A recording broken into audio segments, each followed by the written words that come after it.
ఇప్పటికైనా చెప్పండి, ఆ కుర్రాడెవరు? వాడికి మీకున్న సంబంధం ఏమిటి? చెప్పండి. వాడు మా మావయ్యకి మనవడు. మావయ్యకి మనవడు, తాతయ్యకి తమ్ముడు. ఈ కాశీ మజిలీ కథలు మాకు వద్దండి. ఆ కుర్రాడికి మీకు ఉన్న సంబంధం ఏమిటి? కరెక్ట్ డీటెయిల్స్ కావాలి, అవి చెప్పండి. అది చెప్పు, ఆ కుర్రాడి తల్లి ఎవరు? దానికి నీకు ఏమిటి సంబంధం? ఇంతమంది నిలదీసి అడిగినా మీరు నిజం చెప్పడం లేదంటే ఆ కుర్రాడు మీకు అక్రమ సంతానమే. అవును, ఏ సంబంధం లేకపోతే వాడిని ఆ ముసలాయిని తీసుకొచ్చి ఇంట్లో ఎందుకు పెడతారు?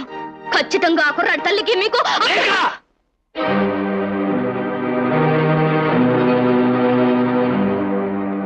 నేను చెప్తాను రేఖ, నిజమేమిటో నేను చెప్తాను. ప్రసాద్, నన్ను ఆపకు బావా. నిన్ను దోషిలా నిలబెట్టి వీళ్ళని నిన్ను మాట్లాడుతుంటే నేను చూస్తూ ఊరుకోలేను. వీడు నా కొడుకు.